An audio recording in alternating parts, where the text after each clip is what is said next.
Bonjour à tous et bienvenue sur ce nouveau tutoriel de fabrication qui va traiter d'une tarte élaborée, donc qui va être un transfert de la tarte bourdaloue, avec, vous allez le voir, quelques petites originalités, notamment au niveau du fonçage de la tarte, où on va travailler sur un fonçage en domino qui va vous rappeler un petit peu les sablés domino du même nom. On va voir ça ensemble. On va voir ensemble donc ce qui constitue notre tarte domino. Donc, on va commencer par une base de pâte sablée domino, qui sera donc une pâte sablée que l'on va faire bicolore et on va alterner des petits cubes marron et blanc, de façon à faire cet aspect domino uniquement sur le tour de la tarte.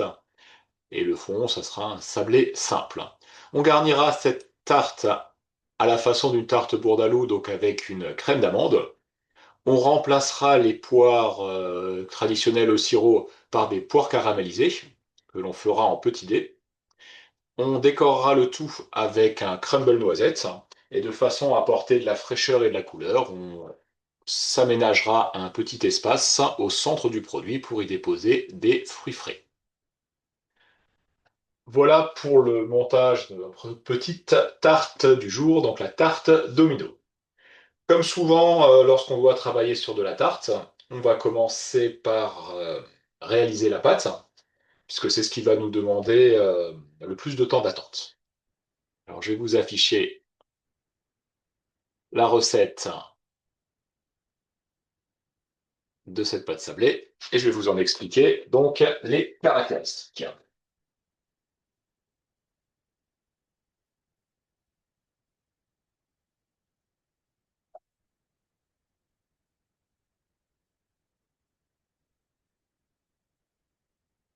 Alors, on va commencer par faire notre pâte nature, on va dire, par crémage. Et ensuite, on incorporera, on parfumera la moitié de la pâte avec du cacao en poudre et l'autre moitié avec de l'arôme vanille. Alors pour gagner un petit peu de temps, j'ai fait les préparations en amont.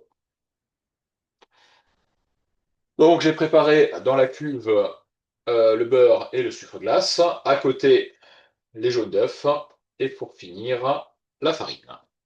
Pour l'instant, j'ai pas encore préparé le cacao en poudre. Ça, je le ferai un petit peu au dernier moment. Donc on est dans une fabrication par crémage qui va servir à incorporer un maximum d'air par foisonnement dans la pâte, hein, de façon à lui donner un maximum de légèreté. Donc je commence par travailler mon sucre glace et mon beurre, alors si possible du beurre pommade. Si vous prenez du beurre complètement froid, il vaut mieux le couper en petits morceaux.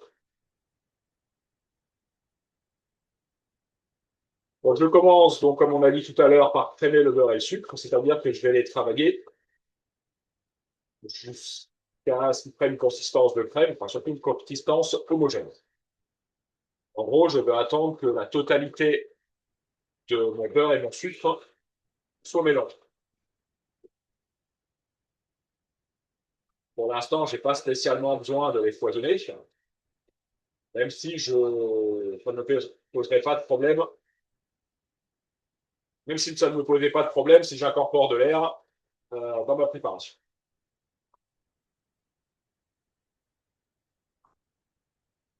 Donc là, vu que mon beurre a été pommade, le mélange va relativement vite. Ça.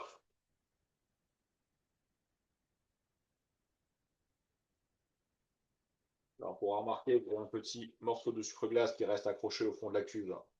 J'en profite pour le détacher. Je peux corner le bord de la cuve, soit avec une corne ou une maryse, soit, comme je viens de faire là, avec tout simplement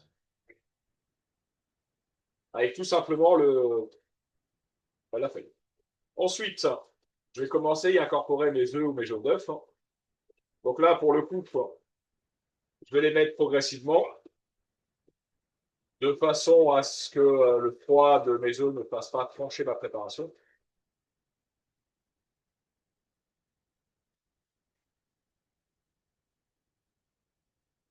Voilà, ça nous fait une toute petite quantité, donc cette étape, on peut éventuellement la faire à la feuille, pardon, au fouet. Le fouet aura, le fouet va nous travailler la préparation jusqu'au fond de la cuve. Non, bah, comme c'est le cas là, je vais être obligé de la corner de temps en temps.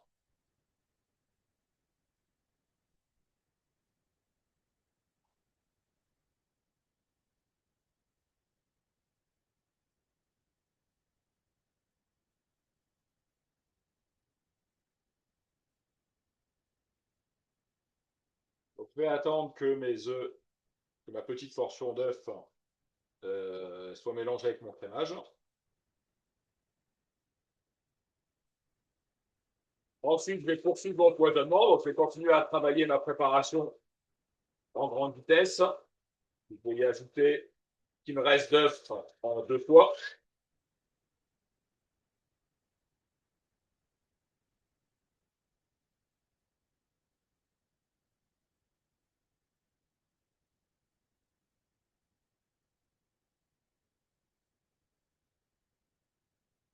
Et surtout, donc, avant de passer à la suite, avant d'incorporer la farine,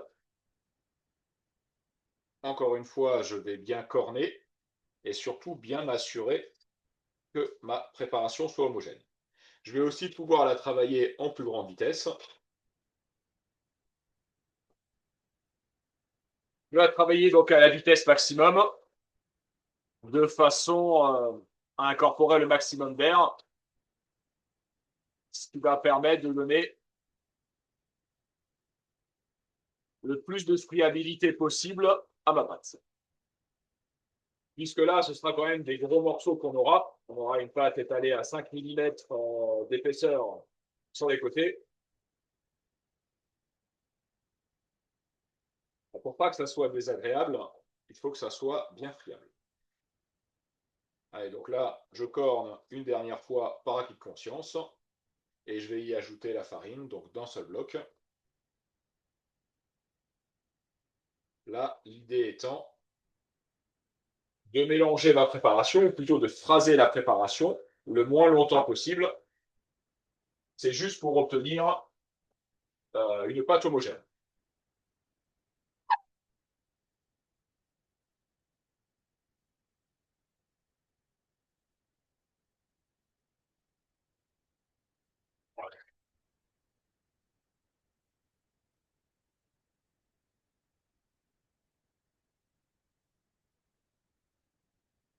Et donc là, mon batteur, il a un petit peu de mal.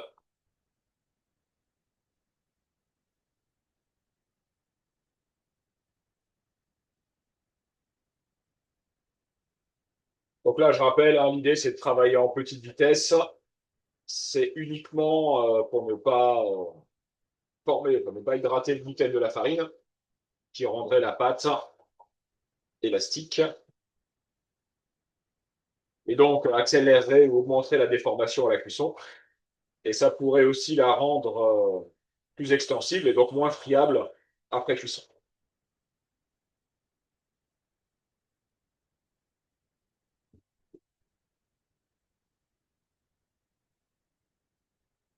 Là, pour l'instant, elle a un peu de mal à se mélanger, c'est normal sur des pâtes qui sont assez fermes.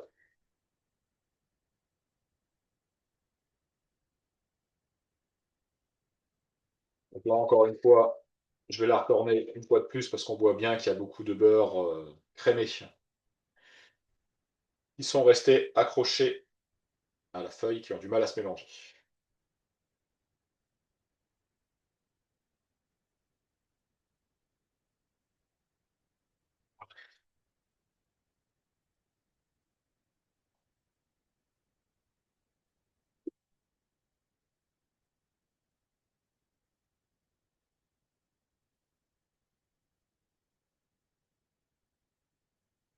Donc là, la pâte commence à se former au fond de la cuve.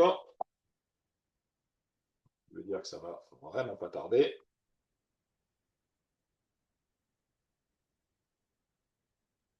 Je vais juste l'aider un tout petit peu à la main Normalement, ça, il n'y a pas besoin, mais j'ai vraiment une toute petite quantité.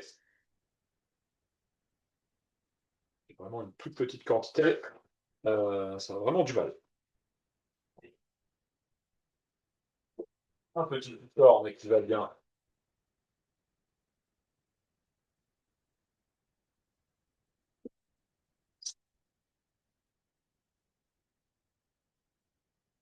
Et je vais même lui rajouter une petite goutte de jaune d'œuf.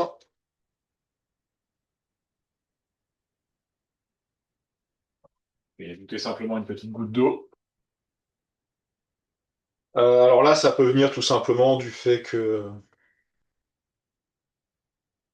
quand on a des mini quantités comme ça à peser, parfois ça reste tout simplement collé. Et il reste un petit peu plus d'œufs prévu que prévu dans le bac qu'on n'arrive pas à mettre dans la préparation. Et du coup, ça nécessite un petit ajustement. Alors ça se fait vraiment, là comme j'ai fait là avec parcimonie, donc là j'ai mis même pas un gramme.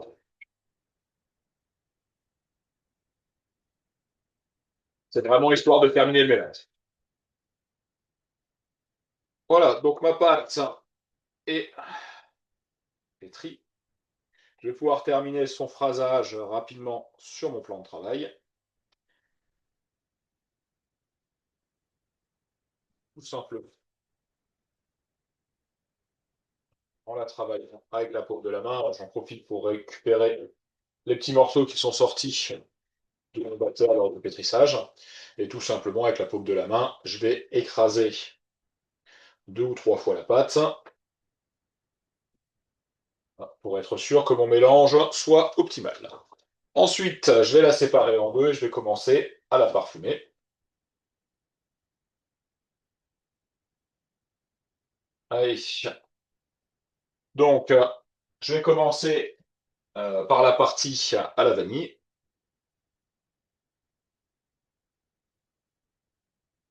Alors là, j'ai pas pesé la quantité de vanille que j'ai mis. Bon, il fallait que 2 grammes. Il fallait que 2 grammes, j'ai mis une grosse goutte. On va considérer que c'est bon. Et ensuite, on pourra parfumer celle au cacao.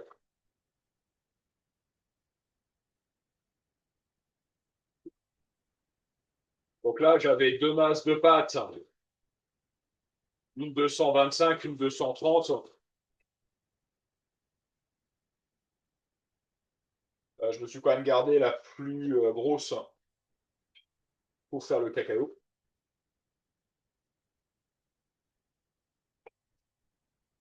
Et encore une fois, il y avait très peu de différence entre les deux. Allez, donc la première pâte à la vanille, elle est terminée. Je me la mets de côté. Pendant ce temps-là, je vais m'occuper de celle au cacao. Donc là, je vais ajouter les 7 grammes de cacao. Oui, c'est bien ça. Je vais ajouter les 7 grammes de cacao en poudre. Et je vais également faire mon phrasage.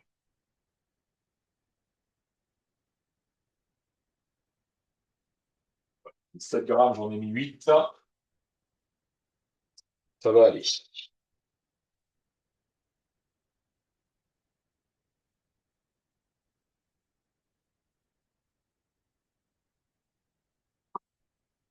Donc là, pareil, même concept, je phrase légèrement la pâte. Alors, il est possible qu'on soit obligé, pareil, d'y ajouter un tout petit peu de liquide. Normalement, il n'y a pas besoin. Mais si vous avez une pâte qui est vraiment très ferme et vous voyez que ça n'arrive pas à se mélanger avec le cacao, vous n'hésitez pas, hein, vous rajoutez 2, 3 gouttes d'eau juste pour hydrater un peu le cacao en poudre. Et forcément, le cacao en poudre va pomper de l'humidité. Mais après, si vous faites ça, vous le faites vraiment avec parcimonie. Il faut vraiment mettre un tout petit peu d'eau pour ne pas déséquilibrer trop la recette. Si vous avez quelque chose de trop liquide, ça ne donnera pas. Donc, par exemple, je vois que ça va bien aller. Alors, ça a l'air mélangé Mais toujours pareil, par acquis de conscience, je vais orner le fond de ma cuve et la remonter un petit peu à tourner.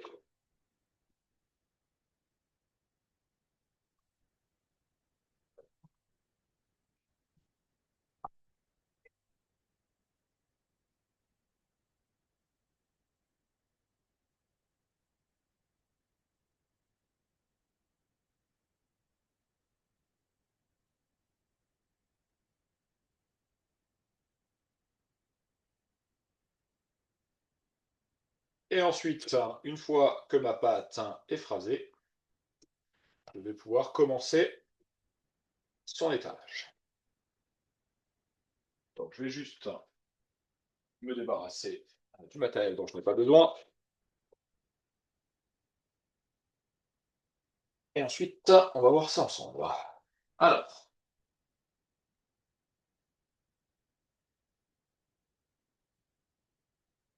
pour rabaisser cette pâte, comme souvent, je vais la faire entre deux feuilles guitare. Là, pour le coup, ce que je vais faire, c'est mettre mes deux abaisses de pâte côte à côte dans la même feuille guitare, ce qui va me permettre de plus facilement gérer son épaisseur.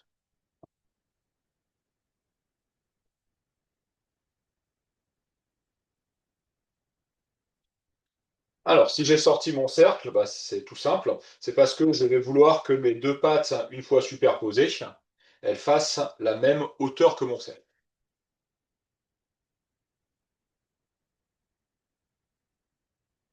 Donc, je vais me saisir tout simplement de mon rouleau et je vais tranquillement étaler progressivement donc ces deux pattes. Donc ça va me servir à faire le tour de mon bâton, le tour de ma tarte plutôt. Et une fois que le tour sera fait, j'utiliserai les roulures, j'utiliserai les restes pour foncer. Alors, c'est un peu empirique comme méthode. J'ai étalé un petit peu fin. J'ai étalé un petit peu fin, je vais juste remasser un petit peu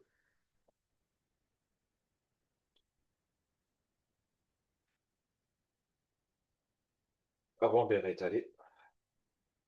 Ça choisit.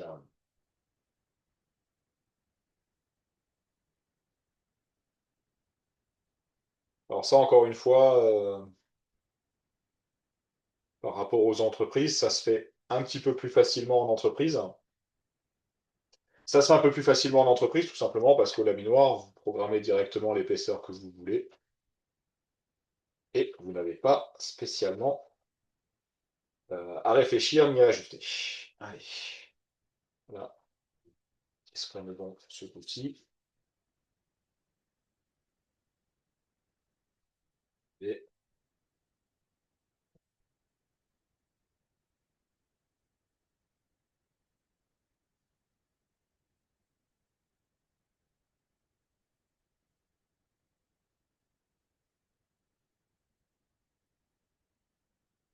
alors, ces cercles-là font normalement 2 cm d'épaisseur, ce qui veut dire que vous devez étaler vos bâtons à environ 1 cm. Enfin, allez, j'y suis quasiment.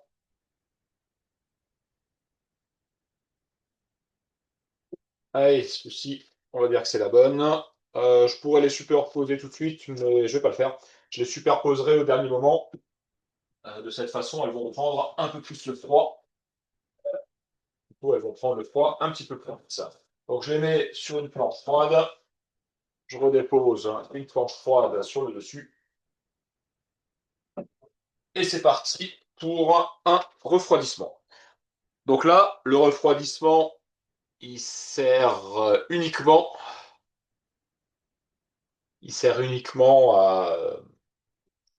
à permettre d'avoir un détaillage qui soit plus net, puisqu'on va superposer et couper nos petits carrés. Allez, on va faire un point sur notre recette, le temps que je me mette en place sur la suite. Donc on a réalisé donc cette base de pâte sablée domino, donc cette base de pâte sablée bicolore. Donc on a commencé par réaliser une pâte sablée par crémage. À savoir que on a, dans un premier temps, crémé le beurre et le sucre, et en crémant le beurre et le sucre, donc en les travaillant à la feuille, jusqu'à obtenir une texture de crème. Une fois qu'on avait crémé notre beurre et notre sucre, on y a ajouté donc progressivement nos jaunes d'œufs. On les a ajoutés en 3 fois, de façon à leur permettre de se mélanger avec l'appareil au beurre crémé, sans le faire trancher. Donc sans que le beurre ne redurcisse.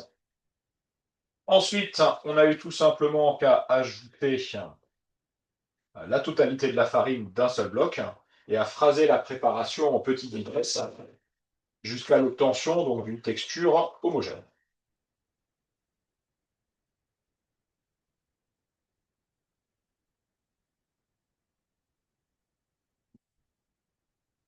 La pâte, une fois qu'on l'avait suffisamment phrasée, on l'a terminé de la phraser à la main sur le plan de travail en l'écrasant avec la paume. On l'a séparée en deux masses à peu près identiques qu'on a ensuite coloré et parfumé. Donc une première, on l'a parfumée simplement à la vanille. L'autre, on l'a coloré et parfumé avec un peu de cacao en poudre. Ensuite, on les a étalés donc à environ 1 cm d'épaisseur et on les a tout simplement mis à refroidir. Voilà pour cette première préparation. Alors pour la suite, on a donc différentes options. Pour le coup, on n'en a pas pour très longtemps avant de pouvoir foncer notre tarte. Donc on va juste faire rapidement on va préparer rapidement nos poires au caramel, tout simplement parce que leur cuisson est un petit peu longue. Donc comme ça, on pourra poursuivre la cuisson dans un coin, le temps de foncer notre tarte. Voilà. Alors, on va regarder la recette de ces poires au caramel. Donc il va nous falloir donc des poires, du sucre pour former le caramel et du beurre tout simplement pour décuire notre sucre avant de faire du caramel. Alors pour commencer, je vais tout simplement préparer mes poires.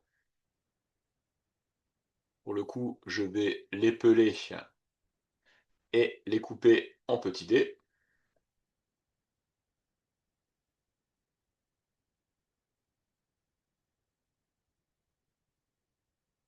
Et après, je pourrais commencer les cuissons. Alors quand on a des très grosses cuissons pour ce type de produit, il n'est pas rare qu'on commence par sur le caramel avant de préparer les fruits. Et là, la quantité est tellement insignifiante qu'il vaut mieux être prêt lorsque vous lancez votre caramel, surtout si vous avez une induction qui débite un peu.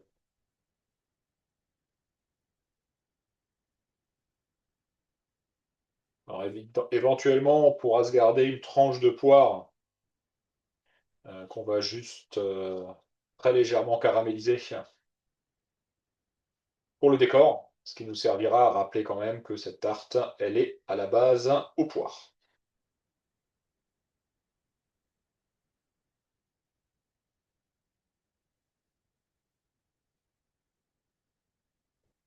Donc là, je vais, comme je vous ai dit tout à l'heure, donc commencer par peler et vider et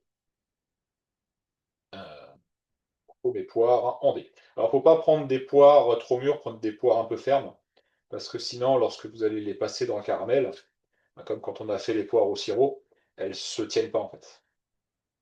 Donc là, la différence de poires que vous achetez pour manger en l'état, il vaut mieux qu'elles soient un peu fermes, voire un peu farineuses, plutôt que trop.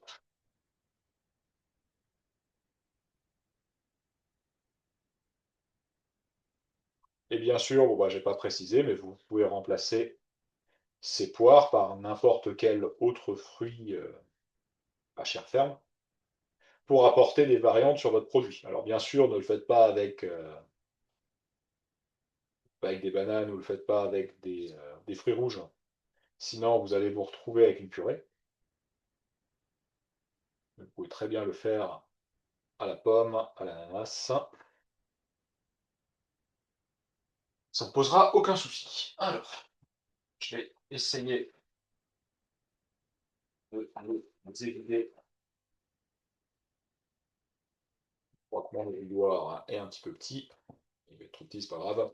Je vais d'abord les couper et je les éviderai à l'ancienne au couteau.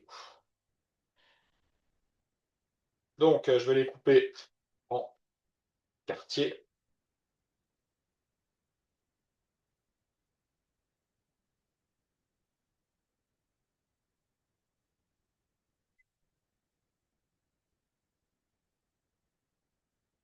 Et je vais en profiter donc pour retirer la partie un peu plus ferme du trognon. Alors, après, c'est quand même pas des pommes, on a un trognon qui reste relativement souple sur les poires.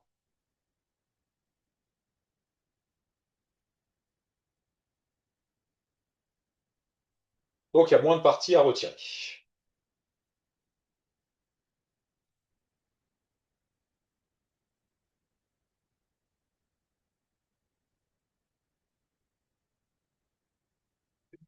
Pas couper très très droit. Ensuite, comme je vous ai dit, je vais me garder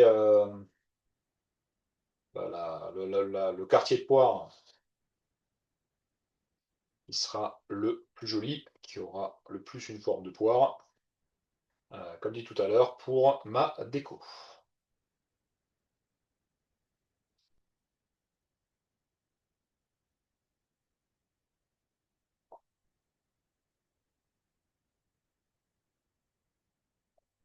Alors là, en l'occurrence, je ne vais pas m'en garder un trop gros non plus.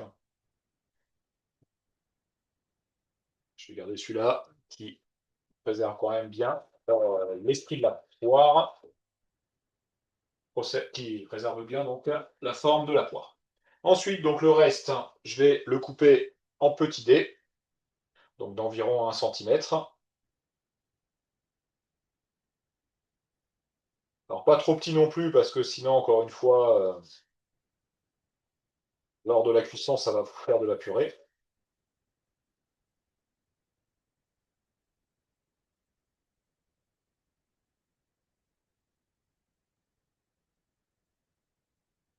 Et l'idée, c'est quand même de garder un peu de texture à nos poires dans la tarte. On n'est pas juste le goût vaguement de la poire, on est vraiment voilà, des morceaux un petit peu volumineux, de façon à avoir un peu de mâche. Alors cette même recette, vous pourriez la faire au poire au sirop. Seulement là, pour le coup, niveau texture, vous n'auriez pas grand-chose.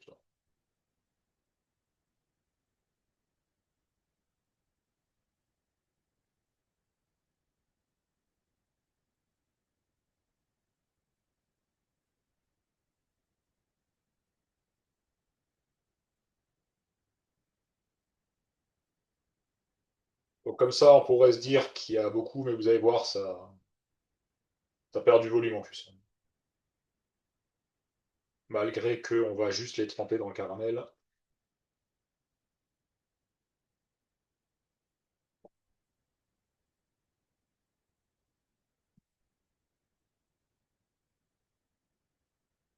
Voilà. Allez.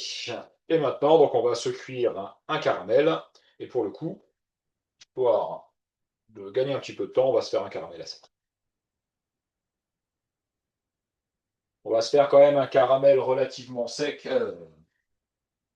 relativement clair, plutôt, de façon à ne pas apporter trop d'amertume. Parce que sinon, l'amertume va écraser le goût de la poire, et c'est pas vraiment ce qu'on cherche.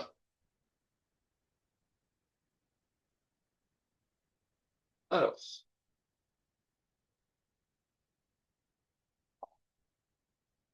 donc je rappelle, hein, l'avantage du caramel à sec, c'est principalement sa vitesse de réalisation.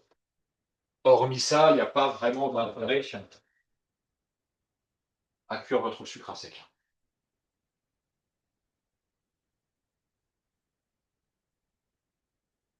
Alors, je regarde juste combien j'avais prévu de sucre dans la recette. 125 g de sucre.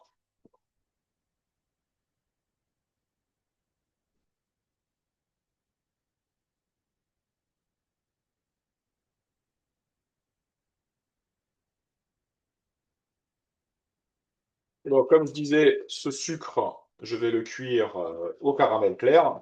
Et dès qu'il aura la couleur désirée, je vais tout simplement le décuire avec le beurre. Et ensuite, on va y tremper et y laisser un petit peu macérer les pois. C'est pour ça qu'on le fait assez tôt, parce que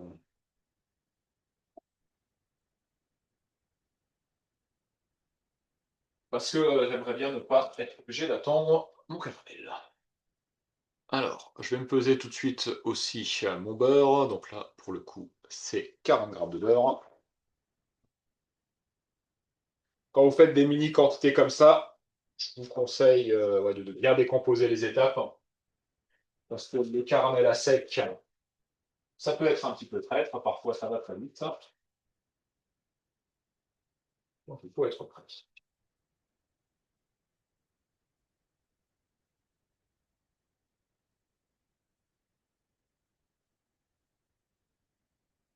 Allez, c'est parti.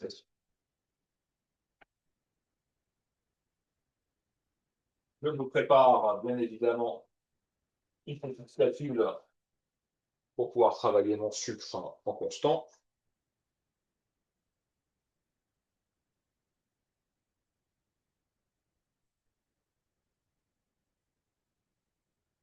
Donc là, très rapidement, mon sucre, sous l'effet de la chaleur, donc se met à fondre et reprend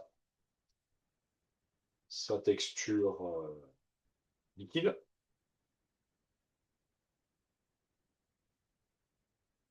Donc je le travaille très très délicatement. Donc c'est juste pour qu'il ne chauffe pas, enfin, pour qu'il chauffe partout à peu près de la même façon et qu'il ne brûle pas à des endroits sous la casserole.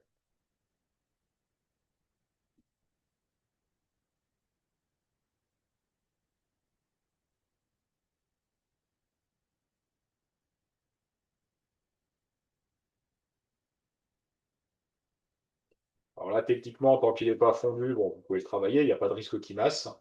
Mais l'idée, c'est de ne pas mettre de sucre trop sur les bords de la casserole. Parce qu'ils auront plus de mal à fondre forcément. Donc là, je vois que mon sucre commence à sérieusement fondre. Je vais baisser très légèrement mon feu. Voilà, donc là, toujours pareil, même concept, je le travaille très doucement pour ne pas trop y incorporer d'air ou de saleté et pour le laisser fondre de façon homogène. Donc là, on voit que rien que les parties que je ne travaille pas ou que je laisse un peu tranquilles, elles commencent déjà à jaunir. Donc on va surtout faire en sorte de ne pas trop pousser la cuisson.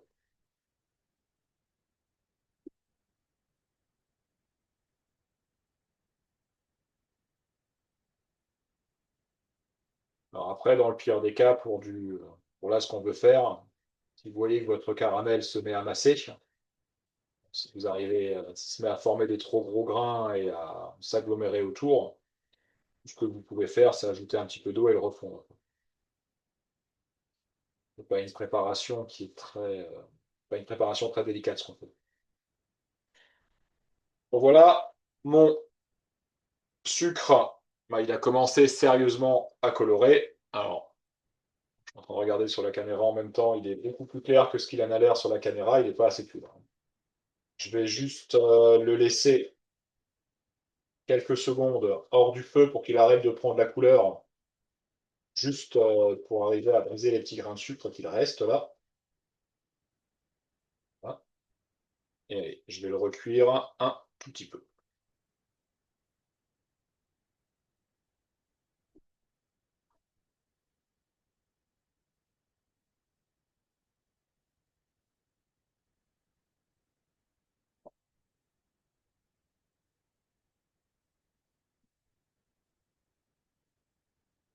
Donc là, on ne le fait pas à la température. En réalité, quand on fait du caramel et non pas du sucre cuit, pas vraiment une question de température, c'est une question de coloration. Et là, il commence donc à prendre une couleur légèrement ambrée. Hors du feu, bah, il va, grâce au froid du plan de travail, il va stopper sa cuisson. Et ensuite, quand je vais y ajouter du beurre, bah, forcément, il va encore refroidir.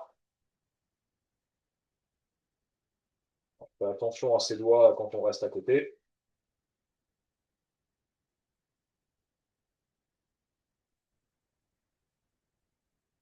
Alors finalement, j'ai coupé le beurre en petits morceaux pour faciliter son incorporation.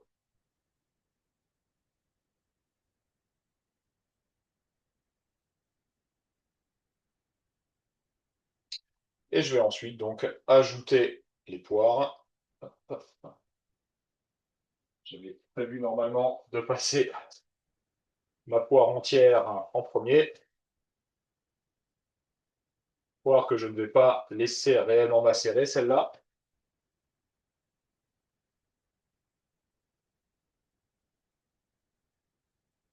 Alors je vais juste la tremper, donc légèrement dans mon caramel.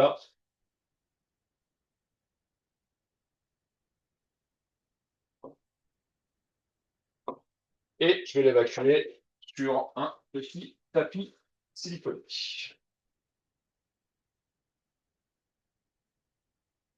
Le but étant, comme on a dit tout à l'heure,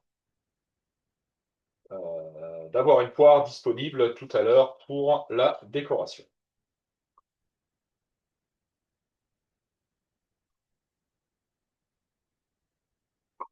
Alors, je vais essayer d'avoir quelque chose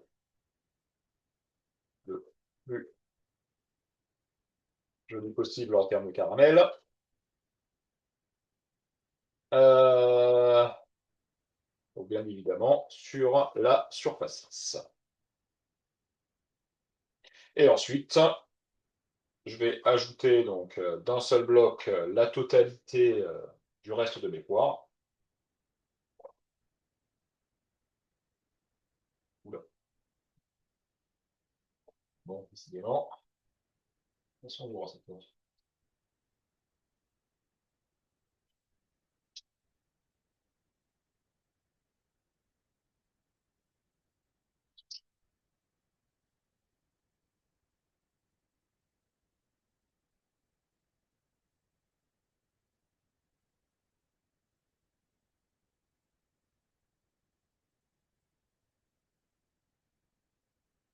Le problème, c'est que j'ai tellement peu de masse que j'arrive pas à joliment la tremper. Je vais laisser sur la fourchette, tant pis. Et ensuite, allez, je me mets la totalité des poires dans le caramel. Et là, je vais les laisser pendant 2 minutes maximum.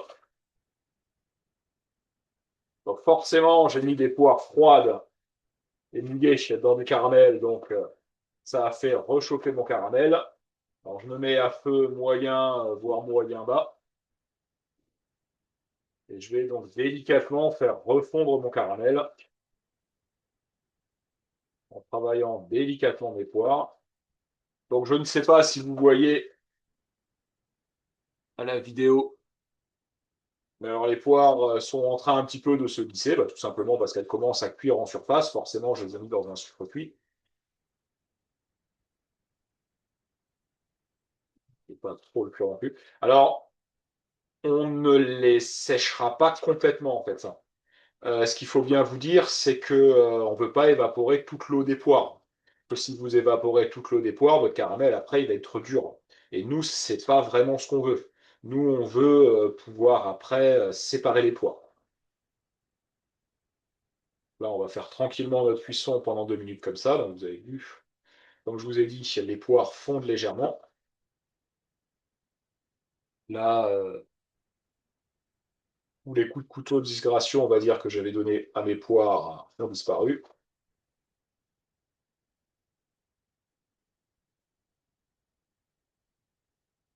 Et donc ensuite, ces poires au caramel, je vais tout simplement les laisser macérer dans leur casserole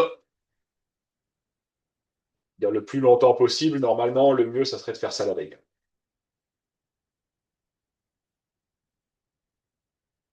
Alors, on va les faire beaucoup, beaucoup moins.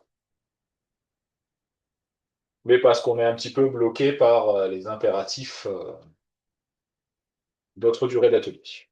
Donc là, vous avez vu, le caramel, il est complètement liquide. C'est devenu une sorte de sauce caramel maintenant.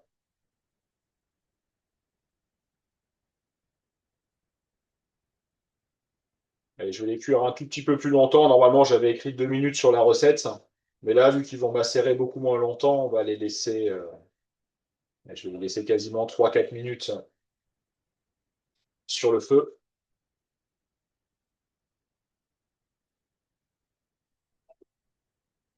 Je vais les laisser quasiment 3-4 minutes sur le feu pour booster un peu leur cuisson.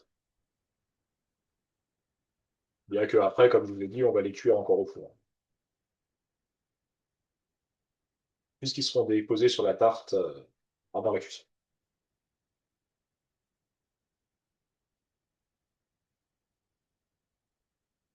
Donc là, mon caramel n'est pas aromatisé. Vous auriez pu mettre un petit peu de beurre salé à la place du beurre doux classique. Vous auriez pu mettre une goutte d'arôme vanille si vous voulez. Et bien évidemment, toutes les personnalisations sont possibles.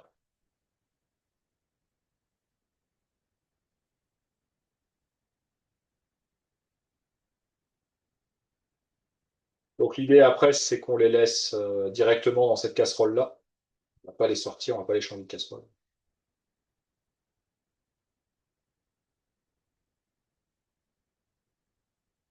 Donc du coup, choisissez une casserole dont vous n'aurez pas besoin, dont vous n'aurez pas besoin dans l'immédiat.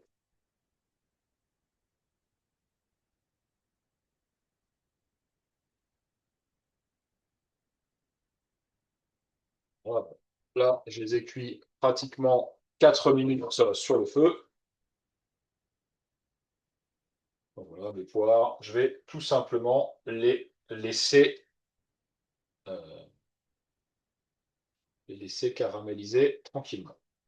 Là, ma demi-poire, enfin mon quart de poire plutôt que j'ai cuit tout à l'heure, donc j'ai plutôt passé au caramel. Donc le caramel, normalement, on va la protéger, ça va l'empêcher de noircir. Donc celle-là, je la laisse de côté. J'aurais pu en fait peut-être la travailler directement avec mes poires, ça l'aurait peut-être lissé un petit peu. Je vais pas prendre de risque, je vais la laisser comme ça. Allez, je laisse mes poires de côté. Je laisse mon quart de poire également de côté.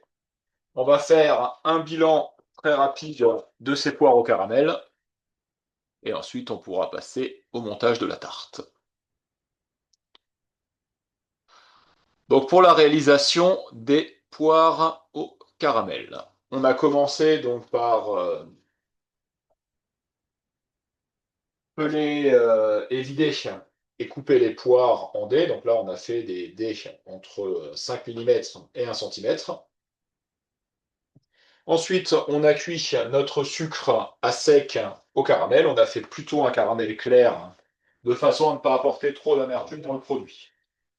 Une fois le caramel cuit, on a incorporé d'un seul bloc la totalité du beurre de façon à décuire le sucre.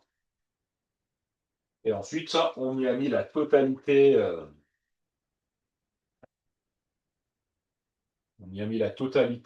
des poires coupées en dés. Et on a travaillé la préparation sur le feu en la remuant délicatement pendant 4 minutes, mais normalement 2 minutes suffisent. Puis on l'a mise à macérer. Voilà, on a terminé la première partie, on va dire, qui était la partie un petit peu longue, un petit peu laborieuse. Là, on va attaquer le montage de notre tarte aux poires. Et ça va commencer donc par le fonçage.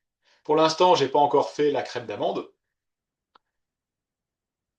mais En général, la crème d'amande, je me la garde pour le dernier moment, pour la faire au dernier moment, de façon à ce qu'elle soit fraîche quand je veux l'utiliser. Allez, en préalable, je vais commencer par préparer mon cercle à tarte.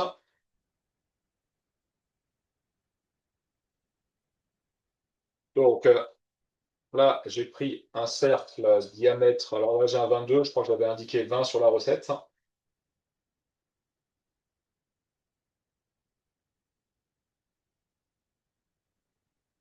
Donc j'ai préparé mon cercle à tarte et je vais récupérer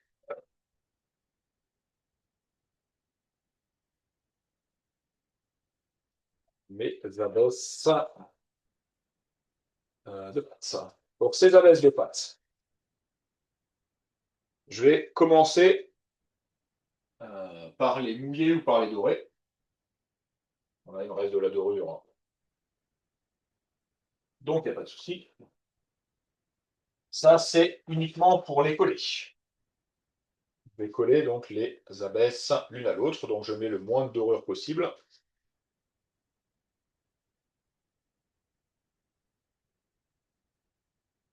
Donc je mets le moins de dorure possible, de façon justement à ce que ça ne glisse pas. Ensuite, en les superposant, donc ça devrait suffire à les coller. Je n'ai pas besoin de leur repasser un coup de rouleau dessus, hein. Tout simplement parce que ça, c'est un produit qui, lors de la cuisson, va se liquéfier. De toute façon, ils vont se coller correctement. Et ensuite, pour les couper, je vais plutôt utiliser un couteau de four, tout simplement, parce que la lame est un petit peu plus longue. Voilà, donc je vais me faire des bandes régulières, tant qu'à faire, de 5 millimètres à peu près d'épaisseur.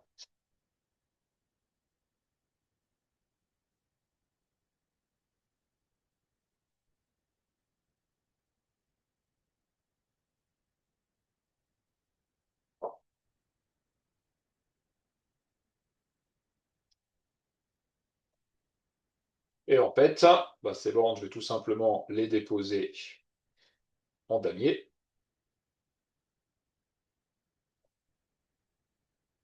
ceci, avant de les tailler en petits dés que je vais déposer sur le pourtour. Alors le fait de... Alors je pourrais les faire un par un, en couper un, en déposer un, et ainsi de suite. Mais le fait d'en faire plusieurs à la fois, ça va me faire gagner un petit peu de temps sur le montage. Normalement, je vais en couper encore un et ça devrait suffire. Mais par acquis de conscience, je vais quand même me garder ma base de pâte. Alors là, j'ai pas été super régulier dans le coupage. Là, on voit que c'est plus large ici qu'ici. Bon, ça se voit pas vraiment. Voilà donc en gros ce que je vais vouloir avoir sur le tour de mon damier. Là, je peux un petit peu les serrer. Donc je coupe un premier damier que je vais venir mettre donc le long du bord de mon cercle. Alors ensuite, je fais bien attention au niveau des jointures à ce que j'ai bien à chaque fois un noir et un blanc.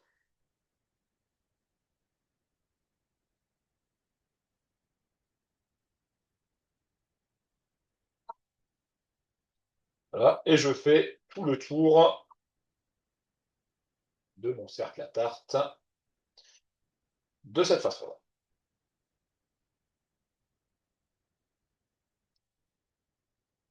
Voilà, en appliquant bien le produit contre le bord.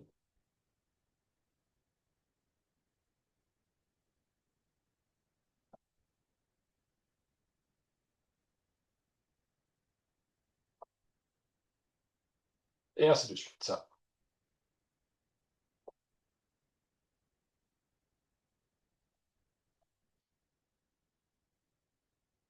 Bon, je pense que vous commencez à imaginer à quoi ça va ressembler.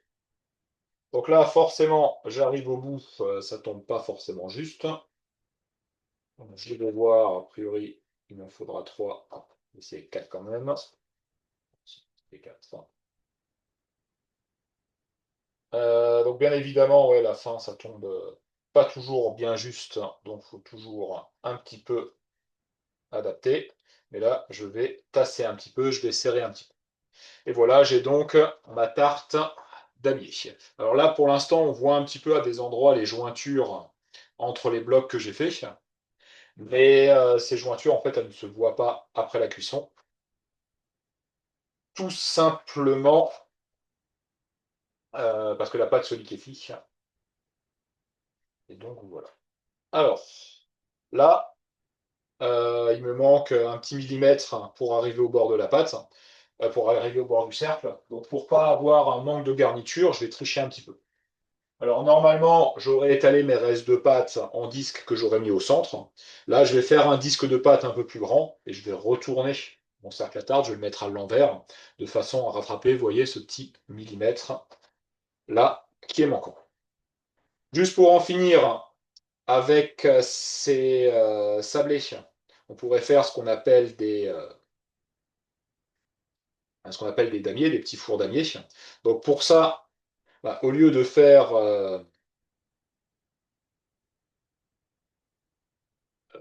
des longues bandes doubles comme on a fait là, on aurait fait des bandes de 9 hein, ou des bandes de 12. On les aurait enveloppées avec une bande de pâte sablée, bah, je vous montrer tout simplement. Je vais vous montrer tout simplement.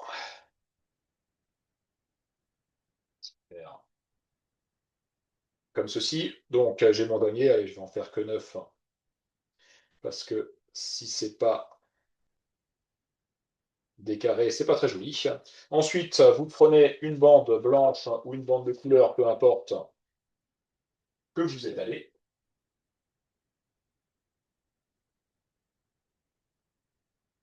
Il faut la faire assez fine.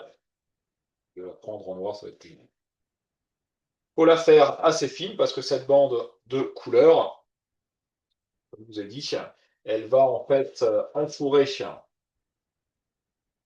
notre petit four.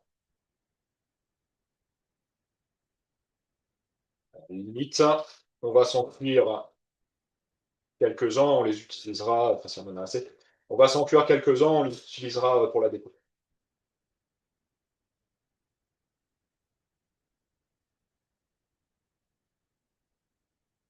Voilà, comme je disais, l'idée c'est d'avoir suffisamment de pâte pour faire le tour de la pièce. Mesurer par acquis de conscience. Je vais la ramasser.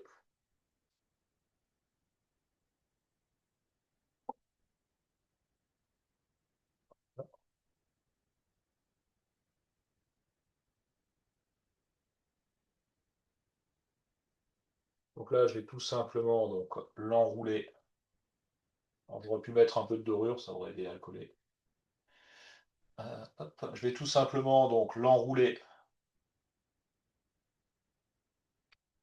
voilà, dans ma pâte noire. Et ensuite, je pense que vous avez tous saisi l'astuce. On va simplement en débiter des petites tranches.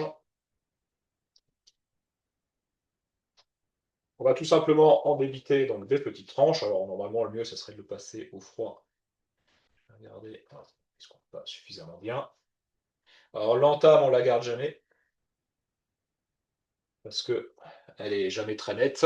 Hop, oups, la caméra.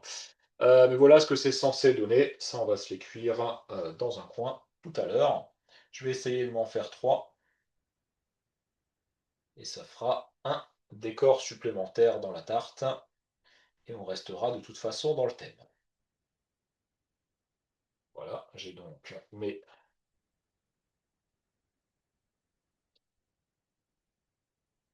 Le dernier n'a pas marché. J'ai donc mes petits sablés domino. ou plutôt mes sablés damiers, parce que ce type de sablé, ça s'appelle un damier. Ensuite, donc, sans perdre plus de temps, je vais étaler donc mon reste de pâte. Là, je ne mélange pas les deux pâtes, mais je regroupe ma pâte noire et ma pâte blanche. Et pas besoin de les travailler jusqu'à avoir une pâte de même couleur. Et je vais l'étaler donc plus grande que mon cercle à tarte. Et je vais donc m'en servir pour faire le fond de ma tarte. Alors là, il va être un petit peu fin, étant donné que bah, que j'avais déjà pas beaucoup de pâte, puisque j'ai pris un cercle un peu plus grand que ce qui était prévu. Et en plus, bah, j'ai enlevé de quoi faire les deux sablés, les trois sablés. Alors là, je suis pas parti sur un très joli rond, donc je ne sais pas si je vais arriver à m'en sortir. Hop, ok.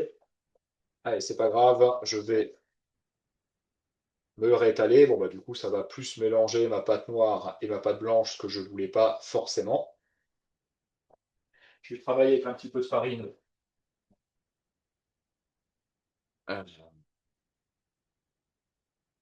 J'ai un petit peu de mal à l'étaler. Et je vais la réétaler. Alors là, je disais, ça va me faire du coup une pâte qui sera plus fine sur ce type de garniture, donc à savoir une garniture à la crème d'amande. C'est un petit peu moins gênant que si c'était une cuisson à blanc avec une garniture aux fruits. Parce que là, du coup, si sur une garniture cuisson à blanc, comme pour une tarte aux fruits, vous allez garnir crème pâtissière, etc. Si vous avez vraiment une pâte qui est trop fine, vous avez grande chance de la casser en fait.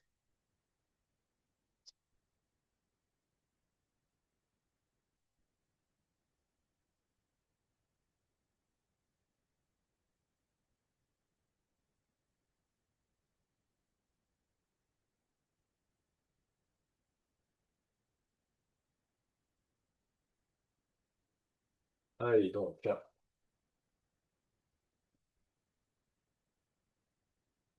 là, je suis. Oula, j'allais dire, je suis un peu mieux parti, je la casse. Euh,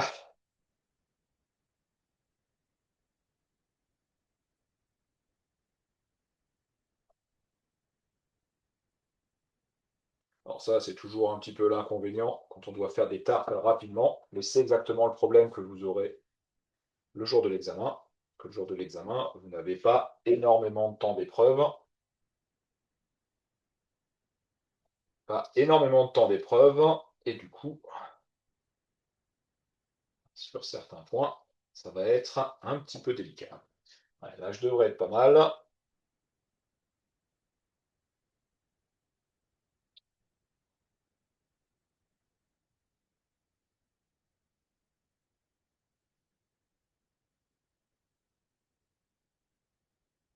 Ce coup-ci, on y est.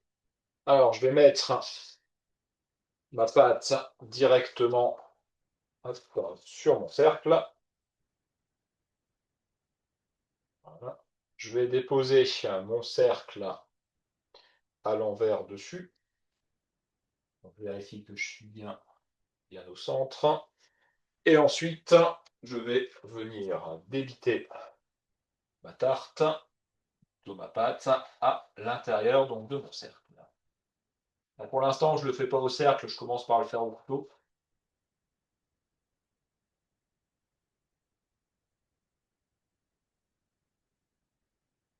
Mais après, bien évidemment, je vais parfaire le tout en écrasant mon cercle. Alors, j'ai pas mis de dorure entre entre le fond et les dominos. Mais de toute façon, c'est une pâte sablée. La pâte sablée, son beurre va se liquéfier lors de la cuisson et elle va se coller. Il y a pas de problème avec ça. Alors, là, cette pâte, bah, je vais tout simplement la garder de côté, le temps de commencer à préparer ma garniture. Là, à côté de ça, j'ai mes damiers, mais mes damiers, je vais les cuire, enfin plutôt, oui, c'est ça, mes damiers. Je vais les cuire à part. Ils vont forcément cuire beaucoup moins longtemps. Et donc, comme je vous l'ai dit tout à l'heure, hein, à côté de ça, mes poires, là, elles sont complètement cuite. Euh, donc je vais tout simplement, c'est vraiment nickel. Je vais tout simplement les laisser de côté. Elles vont tranquillement finir de macérer. Le temps que je fasse mes préparations suivantes. Alors là, pour la poursuite des fabrications, donc, on va enchaîner avec la réalisation de la crème d'amande et du crumble. Sachant qu'on ne pourra pas commencer à cuire tant qu'on n'aura pas tout fini. Donc pour l'instant, j'ai même pas encore mis mon four en cuisson. Bon, après, donc là, pour la réalisation, on a fait juste un montage. Donc on a collé nos deux bandes de pâte sablée de chaque couleur l'une sur l'autre, avec un peu de dorure. Ensuite, une fois qu'elles étaient collées l'une sur l'autre, on les a débitées en bandelettes d'environ 5 mm d'épaisseur.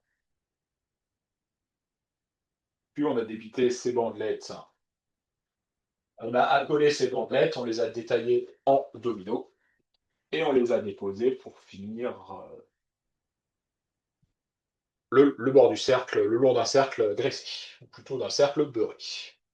Voilà pour la réalisation de notre tarte. Ensuite, on a fait notre fond de tarte qu'on a étalé. Nous, on a triché un petit peu. On a mis les dominos au-dessus du dé, au-dessus du fond, pardon.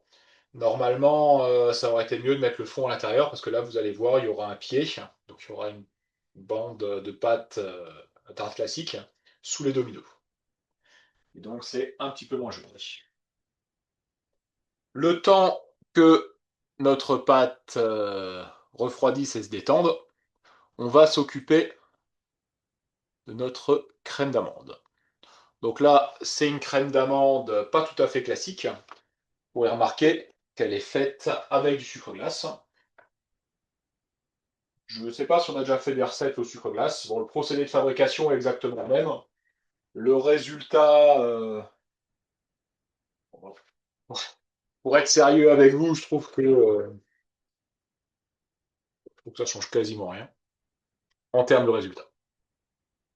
Donc c'est vraiment histoire de voir une autre recette. Allez, donc une crème d'amande, c'est tout simplement donc à la base un crémage, donc comme on a fait tout à l'heure, c'est-à-dire qu'on va crémer notre sucre glace et notre beurre. Donc c'est ce qu'on va commencer par faire. Je pèse donc mon beurre et mon sucre glace directement dans la cuve du batteur.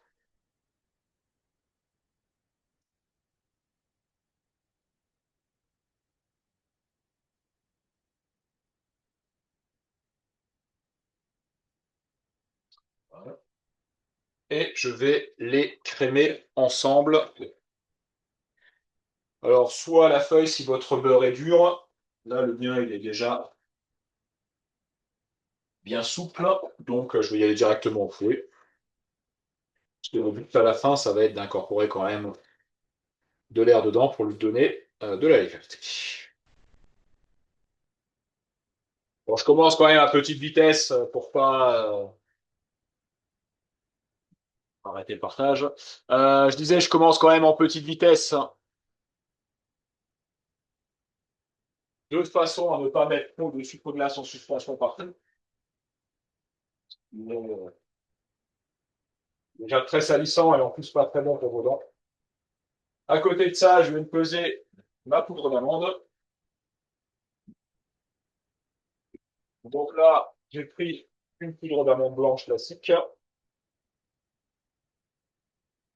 Je rappelle la différence entre la poudre d'amande blanche et la grise, c'est que la poudre d'amande blanche, elle est faite à partir d'amandes émondées, donc sans la peau, d'une couleur plus claire et un goût plus doux.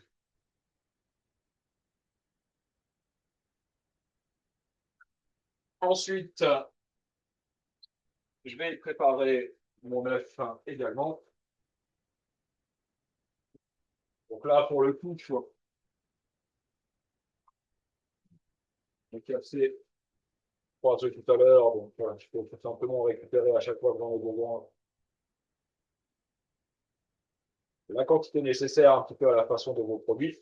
Vous remarquerez que dans cette recette, il y a moins d'œufs que dans les autres recettes de crème d'amande qu'on a fait, tout simplement à cause du choix glace.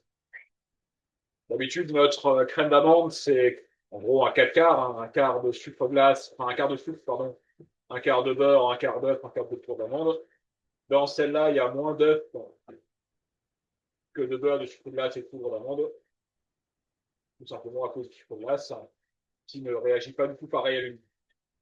Donc là, je vais continuer donc à crémer mon beurre et mon sucre glace, et ensuite j'y incorporerai la totalité de ma poudre d'amande.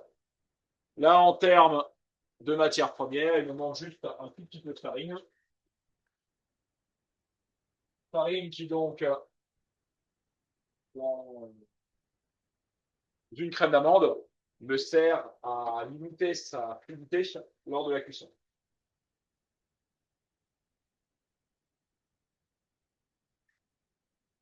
En gros, elle s'épaissit plus vite et donc elle a moins de chances de couler.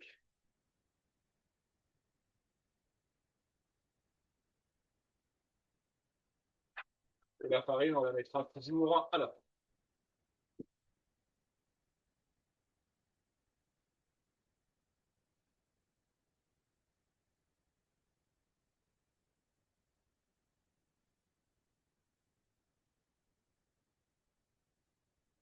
Donc là, j'attends bien que mon beurre et mon sucre glace soient mélangés.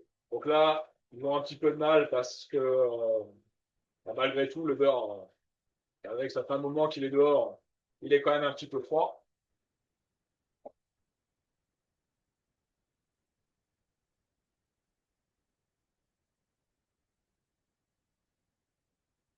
Entre deux, je vais quand même mettre mon four à chauffer.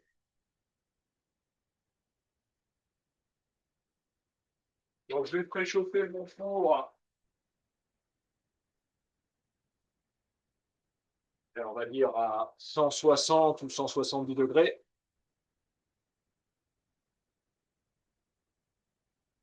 Je vais le préchauffer à 170 pour cuire à 160 tout à l'heure. Là, mon beurre et mon sucre, ils commencent à se mélanger. Je vais y rajouter d'un seul bloc la poudre d'amande. Je travaille un petit peu à grande vitesse, c'est juste pour les foisonner un petit peu. J'y incorpore donc d'un seul bloc la totalité de ma poudre d'amande.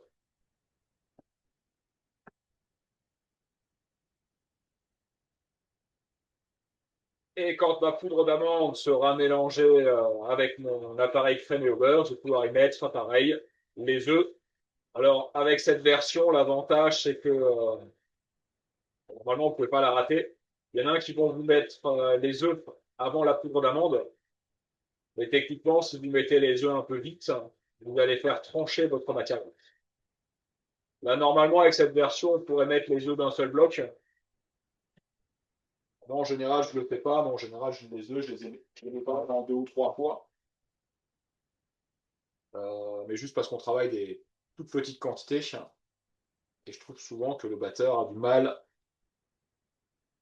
à mélanger au fond de la cuve. Que des très gros batteurs, ils ont encore plus de mal à mélanger au fond, mais vu que les quantités sont plus importantes, c'est moins gênant. Donc là, je vais mettre à peu près le tiers de mes œufs. Et là, je vais commencer le foisonnement.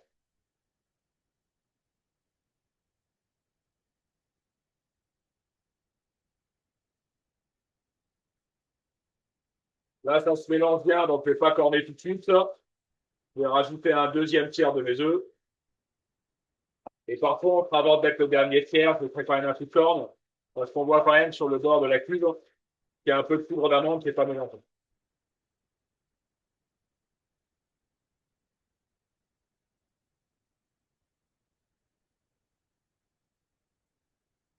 Donc là, avant de passer à la suite, comme on a dit tout à l'heure, je vais venir corner le fond de la cuve. le bord de la cuve, détacher l'appareil du fouet pour vérifier qu'il ne reste pas de morceaux de beurre. Et ensuite, on va se rajouter le reste des œufs et terminer mon poison.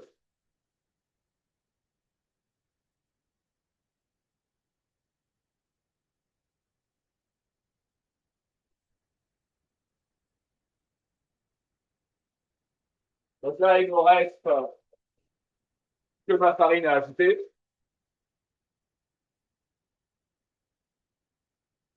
Là, on voit que le centre de ma crème d'amande est un petit peu plus liquide que les bords. C'est parce que au bord, il n'y a pas autant d'œufs. Hein, donc, je fais mon petit mélange à la main. Voilà, je vais même détacher le fouet dans la cuve pour qu'il frotte direction de la cuve. Et je vais finir mon poison.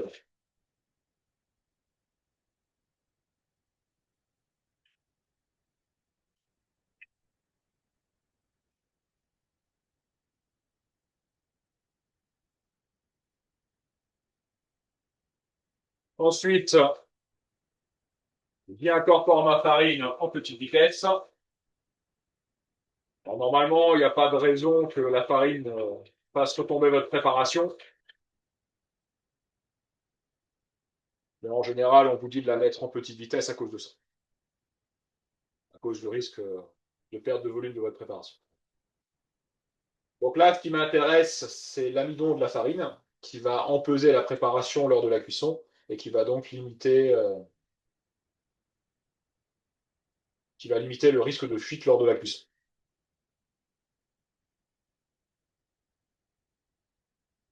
Cette crème d'amande, je vais donc la dresser sur ma tarte. Donc pour ça, je vais utiliser une poche à douille avec une douille, une 10 ou 8. À 8, c'est la première qui est tombée sous la main. Je pourrais, comme d'habitude, le faire à la palette, à l'ancienne, on va dire. Mais là, on va le faire à la poche. Ça me permettra de plus facilement gérer ma quantité. Et puis en plus, ça vous fait travailler un petit peu le dressage. C'est toujours ça de prix. Donc, je me saisis de la tarte. Et là, je vais mouler à peu près ma tarte à la moitié de sa hauteur en crème d'amande. Alors là, la moitié de la hauteur, c'est censé être facile. C'est le premier domino. Normalement, de toute façon, il vous faudra la totalité. Alors, on en met moins que dans une tarte amandine classique, parce qu'il y a beaucoup de garnitures qu'on va rajouter après. Donc, c'est pour ça, je vous dis la moitié, mais vraiment la moitié grand maximum. De toute façon, on va mettre là-dessus, ça suffira largement. Alors après, vu que c'est de la crème d'amande, de toute façon, elle va se lisser au cours de la cuisson.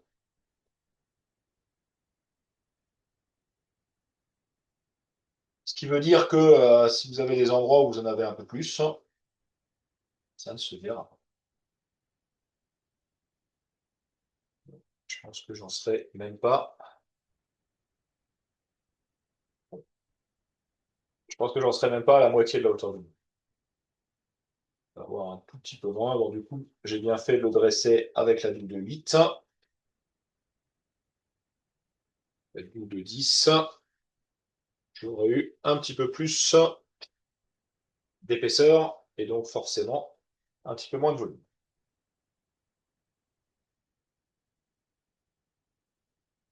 Allez, impeccable.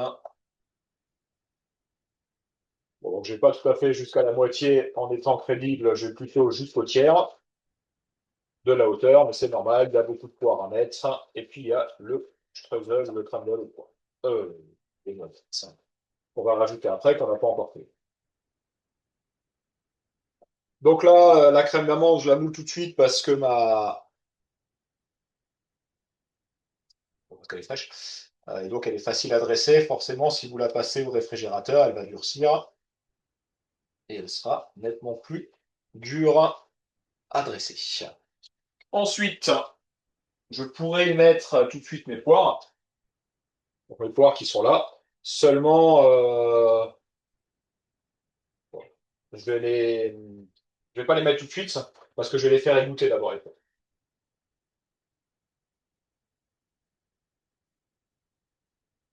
Je vais mettre mes poires à égoutter le temps de réaliser mon streusel. Donc, je me sers tout simplement d'un tamis. Je vais ôter l'espèce de jus de caramel qui me reste.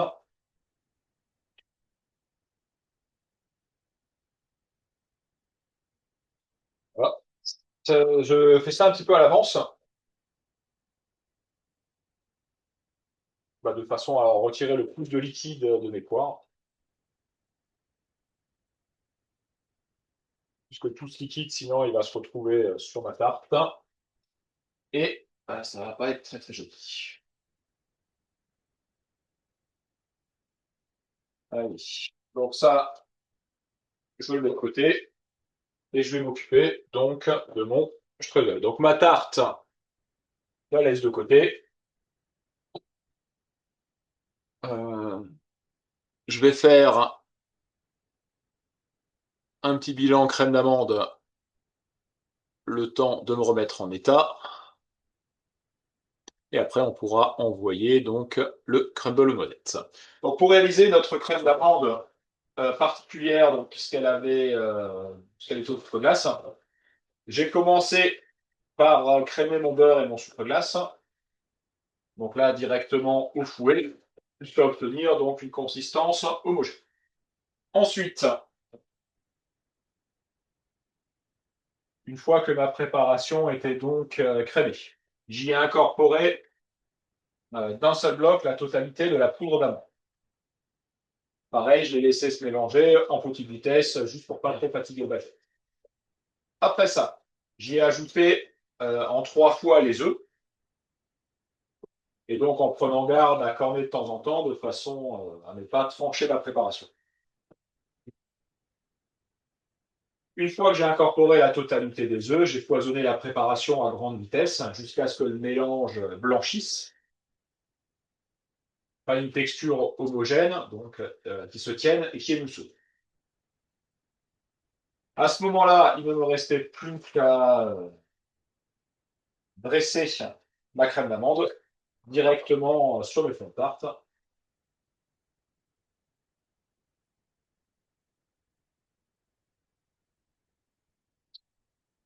Et voilà, et voilà pour ma crème d'amande. Ma crème d'amande, comme dit, enfin, la crème d'amande, si vous en avez à faire à l'examen, faites-la comme dit un petit peu au dernier moment. Parce que si vous la faites 1 heure avant de vouloir l'utiliser, vous allez être obligé de la stocker au froid pour des raisons d'hygiène. Je vous rappelle que l'hygiène est notée et même éliminatoire au CAP pâtissier. Et donc, si vous êtes obligé de la mettre au froid, bah forcément, quand vous voulez l'utiliser, elle sera dure et vous serez obligé de la retravailler pour pouvoir l'utiliser dans de bonnes conditions. Voilà. On a donc terminé notre crème d'amande. Il nous reste techniquement en préparation plus qu'à faire notre crumble aux noisettes, ça qui va venir donc coiffer notre tarte. Donc le crumble, comme le streusel, c'est une espèce de petit granité. On va voir ça tout de suite. Donc en fait, notre crumble, c'est juste un sablage dans lequel on n'ajoute pas d'eau pour lier. Alors,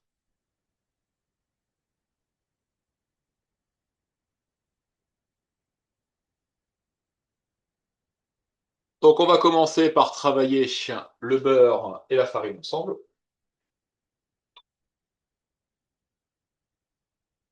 Et faire donc ce qu'on disait tout à l'heure, pour faire donc un sablage.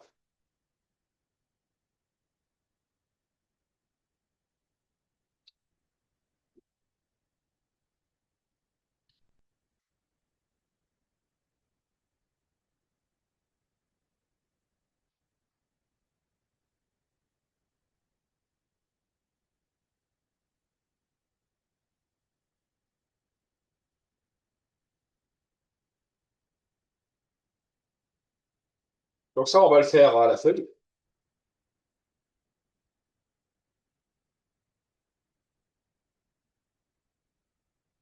Alors, c'est pas ma technique habituelle de réalisation, c'est pour ça que j'ai dû regarder un petit peu mes antisèches. Moi, d'habitude, je prenne le beurre et le sucre, et ensuite, j'ajoute la farine.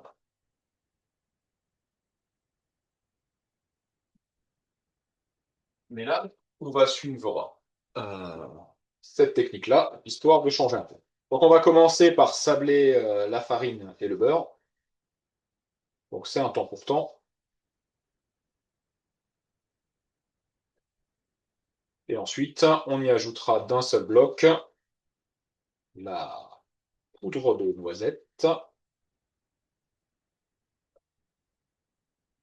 et le sucre. Et le sucre semoule.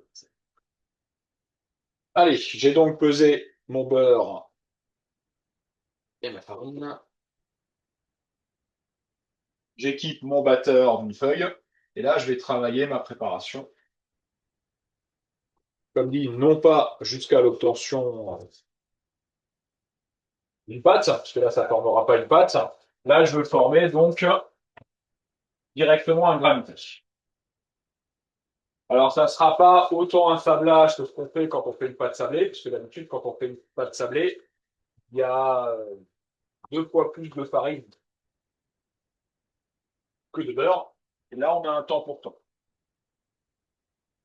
Ensuite, je vais peser à côté de ça donc ma poudre d'amande, ma poudre de noisette plutôt, qui là est en fait des noisettes que j'ai tout simplement mixées tout à l'heure.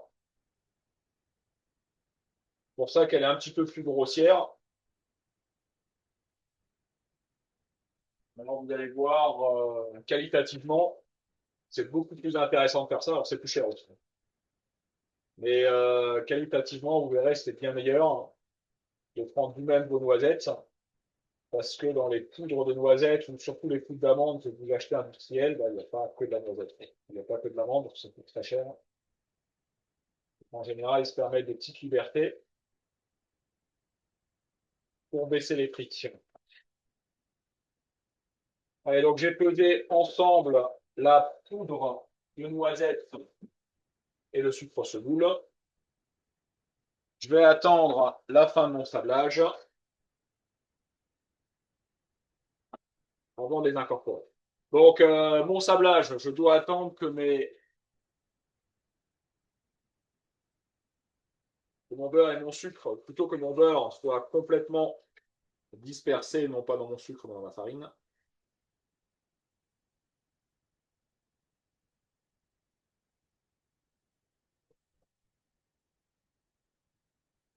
Mal.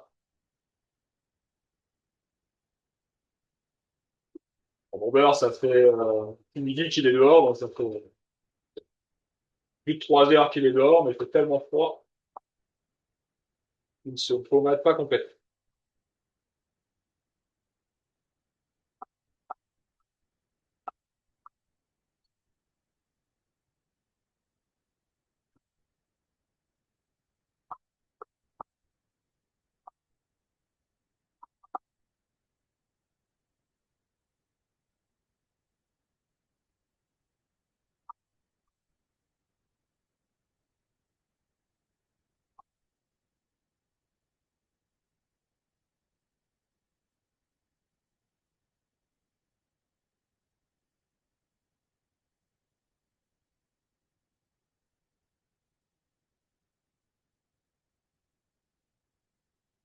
Donc là, il ne faut pas ajouter trop rapidement le mélange sucre, poudre de noisette,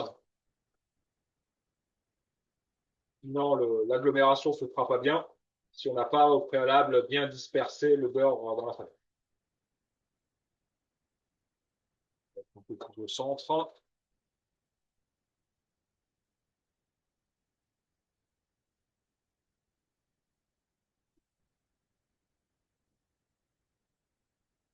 Donc là, vous pourriez travailler en grande vitesse. Là, je suis plutôt en vitesse moyenne. C'est juste pour éviter les projections. Mais il n'y aura aucun souci à travailler en grande vitesse. Même si là, ça forme une pâte, ce qui est possible parce qu'au final, il n'y a pas suffisamment d'éléments secs. Donc, si vous travaillez suffisamment longtemps, Au final, ça va aller plus loin que le sablage. Bon, c'est pas très grave parce que vous allez rajouter du sec après. Mais là, je vois que donc mon granité de sablage commence à se former. Bon, je fais quand même une petite vérification. Je regarde bien que j'ai pas de morceaux de beurre qui soient non mélangés avec de la farine. J'y incorpore d'un seul bloc donc la totalité de la poudre d'amande et du sucre glace. Et là, je vais retravailler ma préparation pour à nouveau disperser les éléments secs dans mon sablage.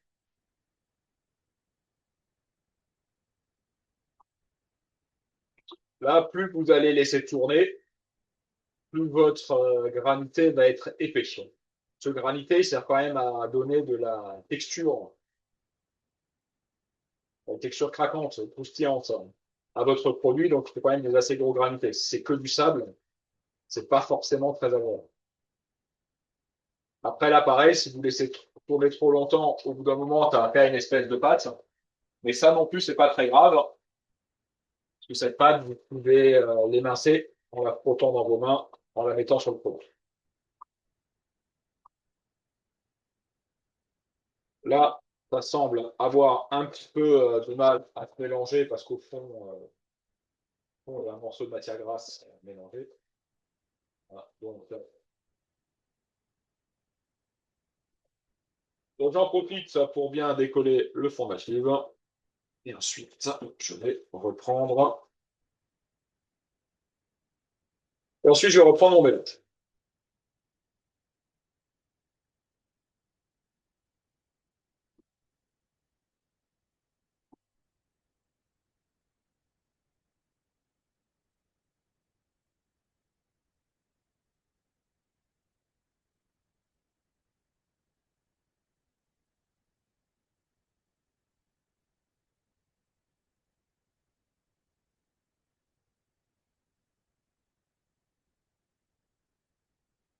Pareil là, au fond, un petit peu de pâte qui a tendance à, enfin de beurre qui a dû rester un petit peu au fond. Donc ce que je vais faire, c'est que je vais agglomérer un petit peu le tout à la main.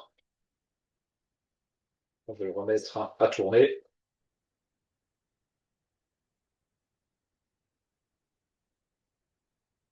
Et éventuellement, je les friterai.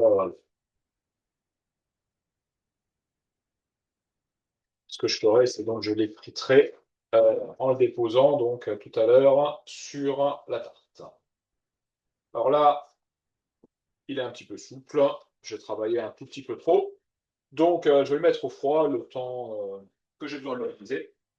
Et de cette façon, il va être un petit peu plus facile à appliquer sur mon produit, puisque la matière grasse, elle sera de milieu. Allez.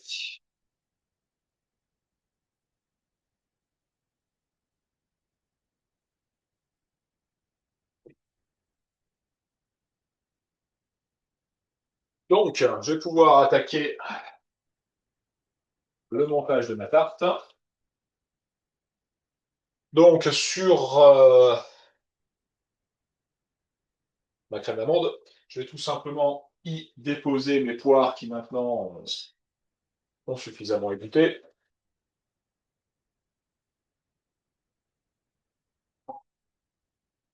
Donc, normalement, je suis censé tout mettre.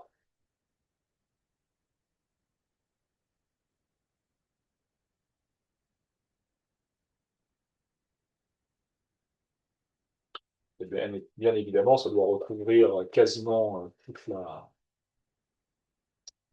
crème d'amande, étant donné que c'est quand même la garniture, quand même une tarte aux poires caramel, donc ok, de la poire et du caramel. Alors, si vous goûtez les poires en cet état, euh, même avec le caramel clair qu'on a fait, vous verrez, c'est un petit peu amer.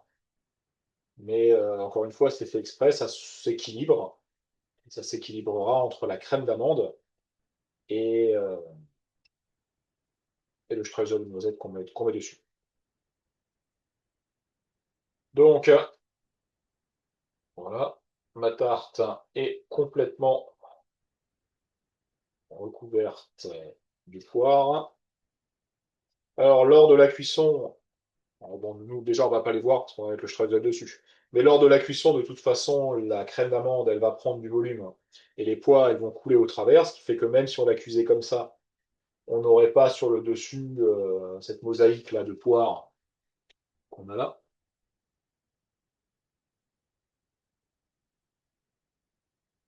Et de toute façon, comme je vous ai dit, on ne le verra pas.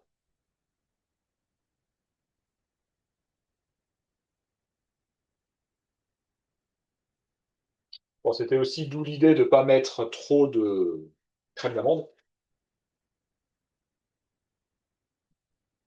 puisque comme on le voit là, la crème d'amande, on le voit là, la crème d'amande, c'est pas la seule garniture, et donc il ne faut pas que ça prenne trop de jus.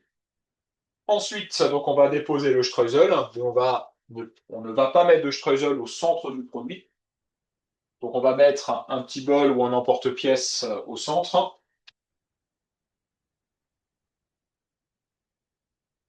On va prendre un emporte-pièce de 7, celui-là.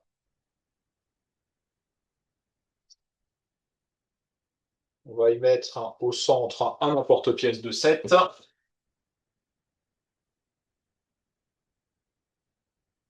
Je vais filmer l'emporte-pièce parce que c'est bien, c'est creux. Alors, à la place de l'emporte-pièce, vous auriez pu simplement prendre un petit gobelet. Alors, prenez pas un verre, je vous ai dit un bol, hein, mais bah, ça marche bien évidemment. Seulement, le problème, c'est que bah, c'est lourd. Et donc, lorsque vous allez essayer de le retirer à la fin, ça risque de faire un peu. Allez, donc je le mets bien au centre. Vous pouvez le faire excentrer si vous voulez. Mais dans une logique de bonne répartition des parts, lorsqu'on va le trancher tout à l'heure en parts individuelles, normalement, on le met au centre. Allez, là, mon crumble, il est un petit peu il est un petit peu trop chaud. Donc, je galère du coup un petit peu parce que je veux pas qu'il soit, enfin, je veux que mon crumble, en fait, il recouvre toute ma pâte, mais je veux pas des grains trop gros non plus, quoi. Alors, je fais attention aussi à ne pas en mettre sur mon domino, puisqu'en fait, le domino, c'est mon décor principal. Donc, j'évite d'en mettre dessus. Bien que le crumble, c'est sec, hein, si vous en mettez dessus, vous pouvez l'enlever si vous le faites avant la cuisson. Attention, il n'y a pas beaucoup de crumble. Dans le cas des cas, j'en ferai une petite tournée. Mais il faut vraiment que votre crumble recouvre la totalité de vos plats. Il ne faut pas les voir.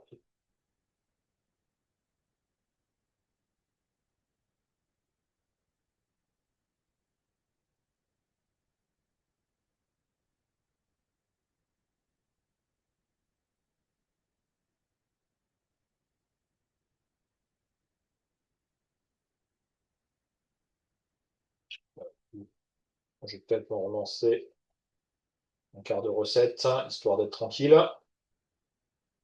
Bon, là, l'avantage, c'est que les gros morceaux comme ça, comme ça m'a fait avec cette méthode, ça donne, ça va donner un bon granité très épais, très agréable. Par contre, c'est moins couvrant. Donc,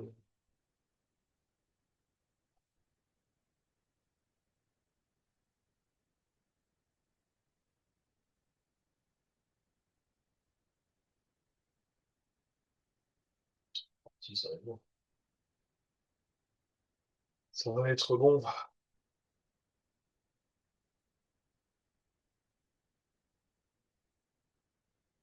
Alors ça, ce granité sur le dessus, là, ça va fonctionner parce qu'on a mis des poires sous la crème d'amande, pas sur la crème d'amande.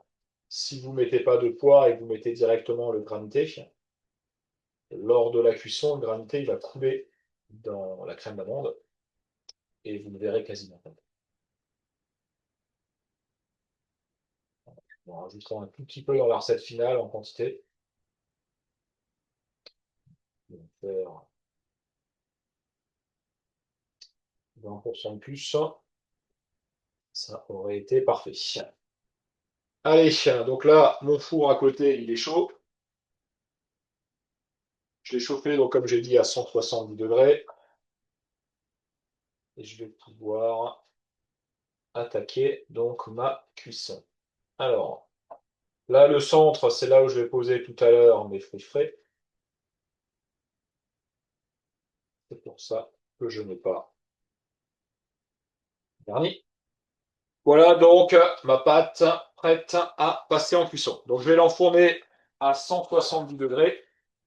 Et dès qu'il est au four, je vais baisser le four à 160 pour la durée totale de la cuisson.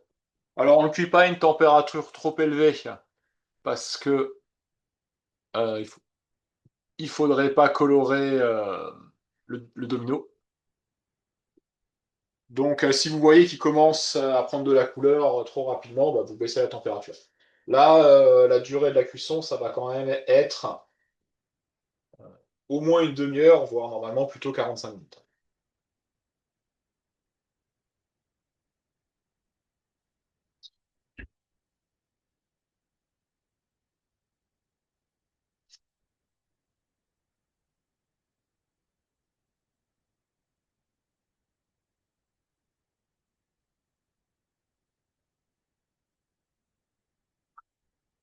Voilà, donc on va se faire le bilan du crumble et ensuite on se mettra un petit peu le TLP en pause le temps de la cuisson. Donc pour réaliser notre crumble aux noisettes, donc on a commencé par sabler la farine et le beurre. On va aller travailler ensemble jusqu'à obtenir cette fameuse consistance sableuse.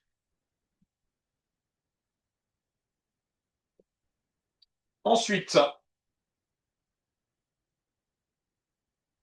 une fois qu'on avait obtenu donc notre granité sableux,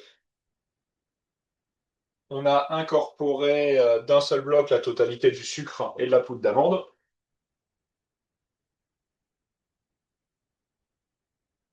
Du sucre et de la poudre d'amande. Et on a travaillé la préparation en vitesse moyenne jusqu'à l'obtention donc d'un granité. Ensuite,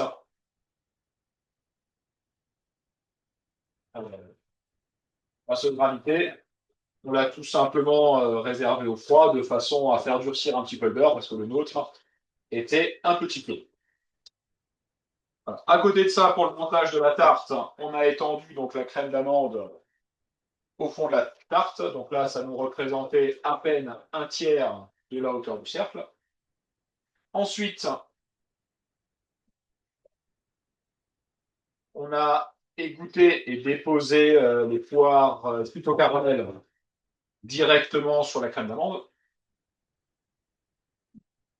On a déposé un emporte-pièce filmé ou éventuellement un gobelet au centre de la tarte. Et on a étendu le crumble tout autour de cet appareil.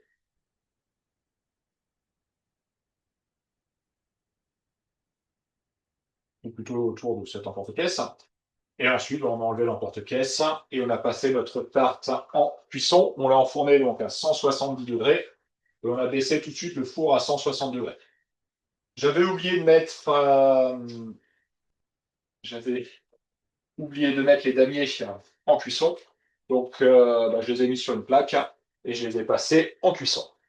À côté de ça, il va nous rester uniquement le décor de la tarte, à savoir déposer les fruits, les petits damiers qu'on a cuits à part, les fruits frais au centre, et ensuite éventuellement poudrer un petit peu de sucre glace, et ce sera terminé. À côté de ça, donc, j'ai aussi ma demi-poire que j'avais tout à l'heure.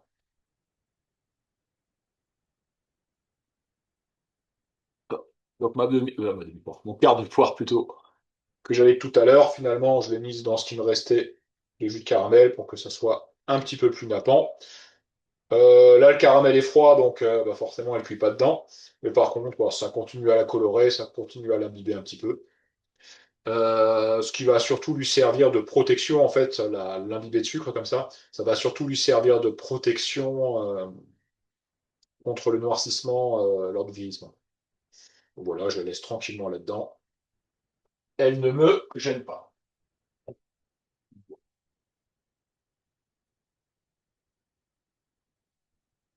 Donc, moralité, on a bah, quasiment terminé notre tarte. Donc là, on est obligé d'attendre, comme je vous ai dit, une bonne demi-heure pour qu'elle soit cuite. Donc, je vais mettre le TP en pause le temps que ça soit cuit. Et après, on se revoit pour la garniture. Allez, à tout à l'heure.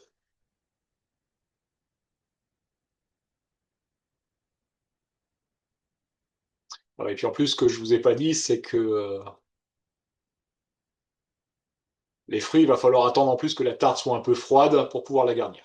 Allez, bon, on se revoit pour le défournement d'ici une demi-heure.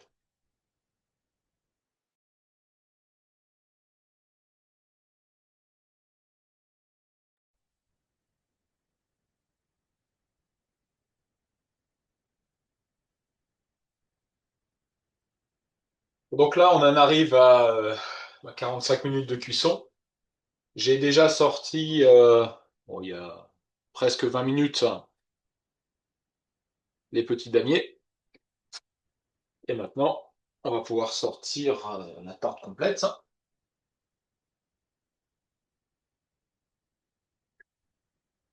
Donc au final, j'ai fini la cuisson à 140 degrés parce que ça commençait à colorer sur le dessus. Là, j'ai un petit peu de... Oula. Euh,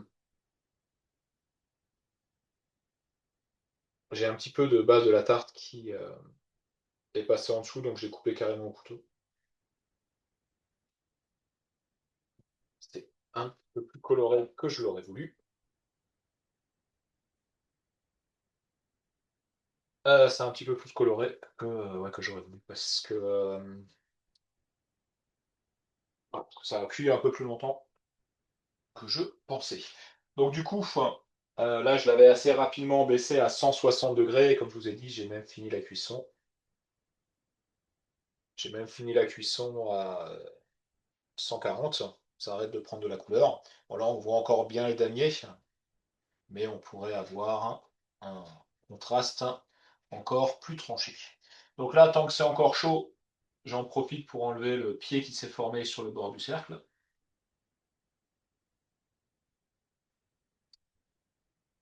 On évitera de voir à trop barber tout à l'heure avec la.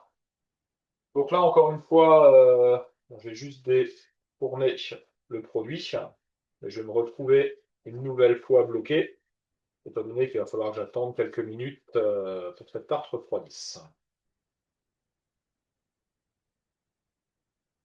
Voilà. Donc je vais quand même vous montrer sur la caméra de face donc le résultat du damier.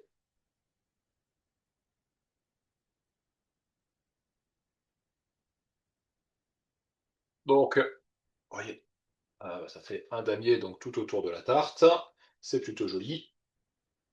Le contraste est quand même beaucoup plus saisissant ouais, sur les petites pièces qui ont eu à cuire moins longtemps.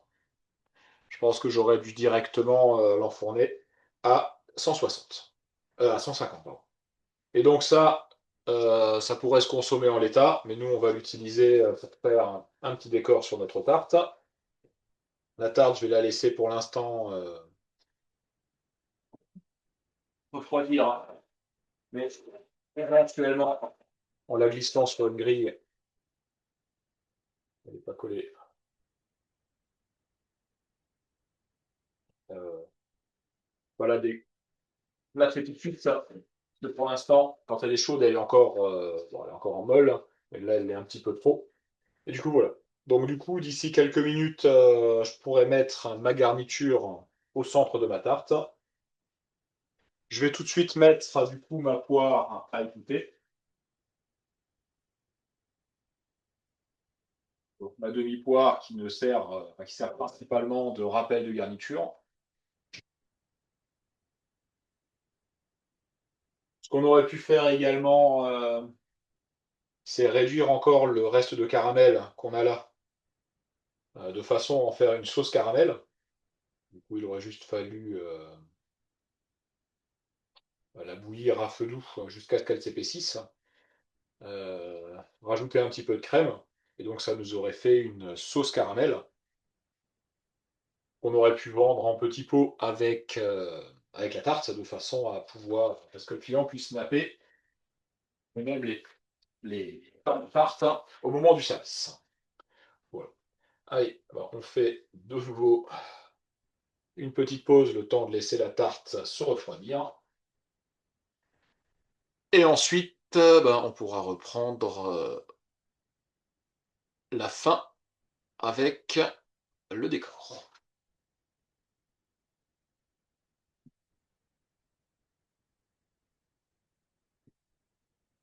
Allez, on va pouvoir passer à la, à la décoration, au montage final. Donc là, la tarte a un petit peu refroidi. Bon, on aurait pu la laisser un petit peu plus longtemps, mais on doit rester dans le délai des 2h30. Donc je vais récupérer quelques fruits. Donc là, pour le coup, j'ai pris un assortiment de fruits rouges. Bon, j'avais écrit des faits, mais là c'était surgelé.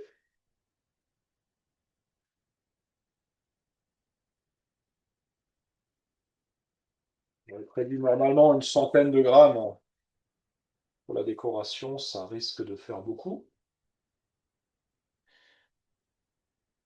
Allez, donc, bon, de toute façon, je vais faire un petit vrac de fruits sur ma tarte.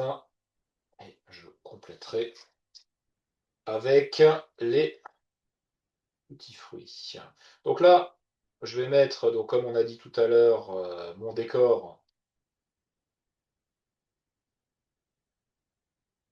sur la partie où il n'y a pas le streusel.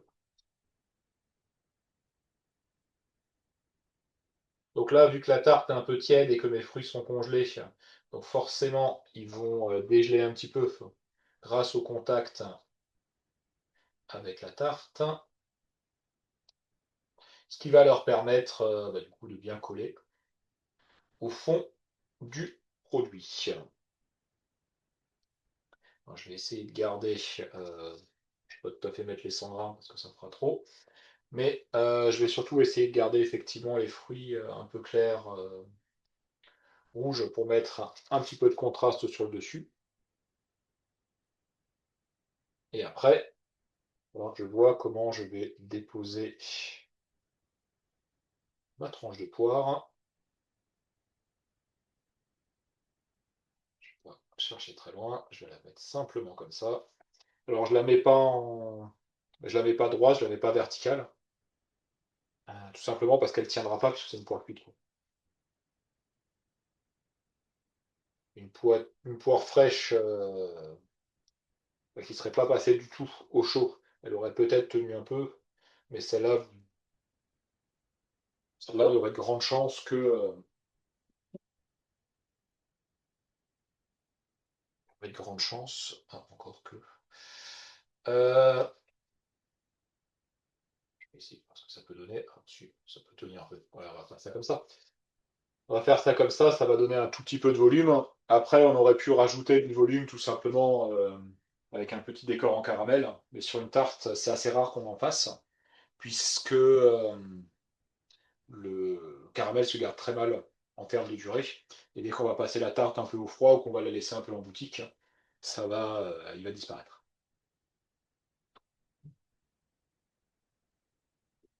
Alors ensuite, on pourrait rajouter tout simplement hop, mes trois petits dominos voilà, sur le côté de la tarte. Ça, voilà. Allez, on va se rajouter donc, comme je disais, les petits dominos sur le côté. Ça, c'était pas prévu à la base, mais comme ça, on a vu un petit four supplémentaire. Allez, on ajoute juste une paire de groseilles euh, aux endroits où il y a des trous. Alors là, ce ne sera pas la couleur définitive, puisque forcément, les fruits vont changer un petit peu de couleur en dégelant. Mais le concept est là.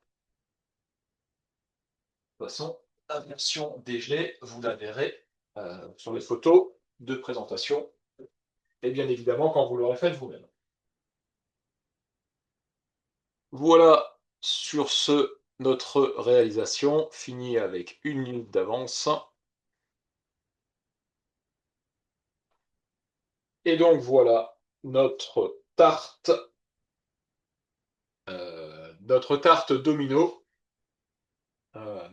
domino, au poire, constituée d'une pâte sablée en damier, avec un fonçage en damier pour faire l'extérieur de la tarte, une crème d'amande à base de sucre glace, histoire de changer un petit peu, des poires cuites dans le caramel, un streusel aux noisettes, et puis pour la finition, un petit décor aux fruits rouges, une poire caramélisée pour appeler la saveur, et un rappel de la pâte avec les petits damiers en décor. Sur ce, c'est tout pour cette fabrication du jour. Je vous remercie de votre attention. J'attends, comme d'habitude, avec hâte de voir vos propres fabrications. Et je vous souhaite une bonne fin de journée. Au revoir à tous et à la prochaine.